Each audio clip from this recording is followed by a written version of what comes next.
You are marvelous. I don't mean that in the sense that you're unique or awesome, as somebody may say to you to make you feel good about yourself. I mean it in the sense that your very existence is a wonder. Think of all the mechanisms going on inside of your body right now.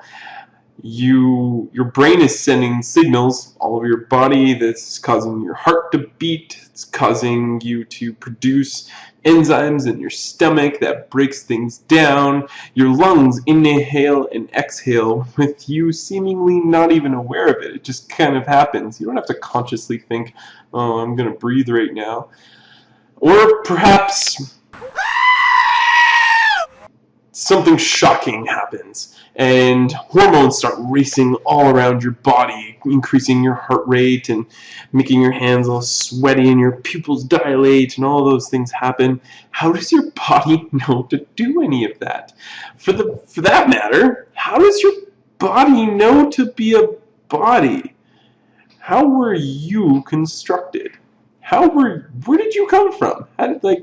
Yeah, we can go to the very basics of that and think you were created as a baby, but there's so much more to it than that. You have a blueprint.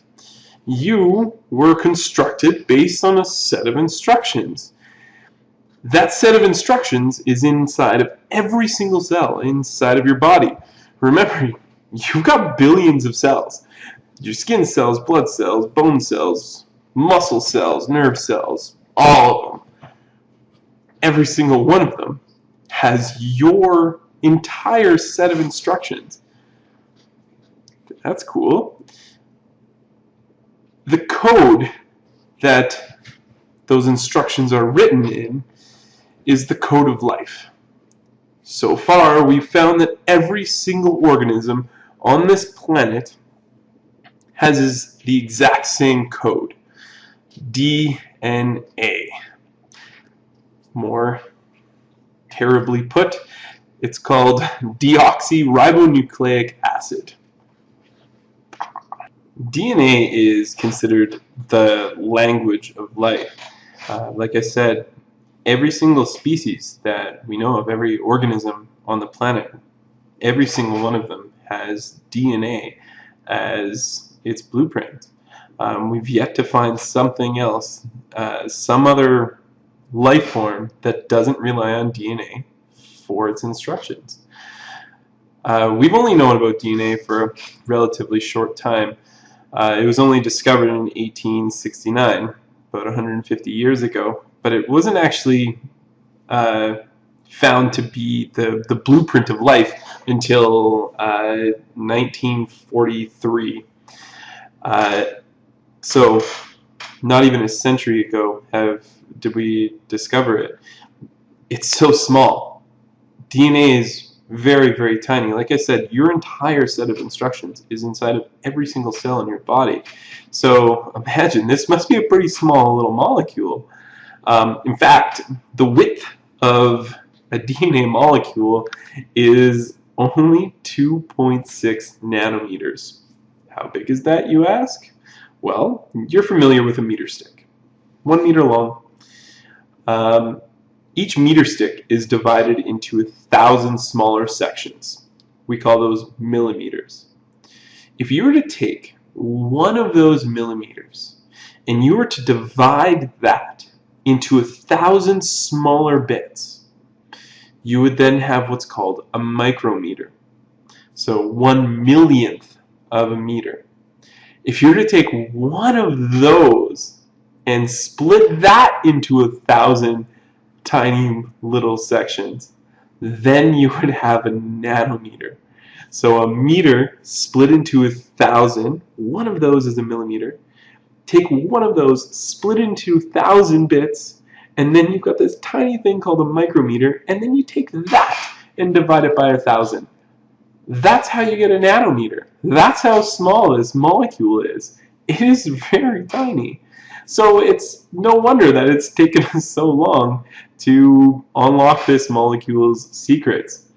The Human Genome Project, a pretty popular project back in the 90s, go 90s, was an effort to map out the entire set of human DNA. So to find out what every single little bit of our DNA is, or at least come up with some sort of basic blueprint. That project finally got completed in 2003. So really, this is really new stuff still. But we've done so much since then. Since then, we've been working towards discovering what every single piece of the DNA does. So, how does this DNA work? How does this miraculous molecule that does so much, it is you, it is the instructions for you, how does that molecule work? How does it get it done? So, again, your DNA is your entire set of blueprints.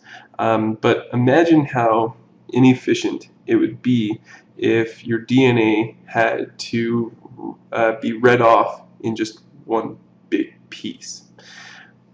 There's a lot. There clearly needs to be a lot of instructions to create a human being. There's a lot of machinery that goes in there, so there needs to be a lot of building blocks. Again, if your DNA was just like, imagine this as like one big piece of your DNA, then this would be difficult to read off. So your DNA is actually split into smaller bits. Let's imagine this string is your entire set of DNA, all of the DNA contained to build you. Your DNA is split into smaller chains called chromosomes. Humans have one set of DNA, but that DNA is broken into 46 smaller chunks, or chromosomes. Each of the smaller pieces is one chromosome. This is like your body organizing the book of your DNA into smaller categories, making it much more manageable. On each chromosome, there are very specific sections that code for the important parts, your genes. Each gene is the instructions to create one protein. These proteins are the workhorses of your body. They're the things that perform tasks, build things, break things apart, direct movement of other molecules, and so on.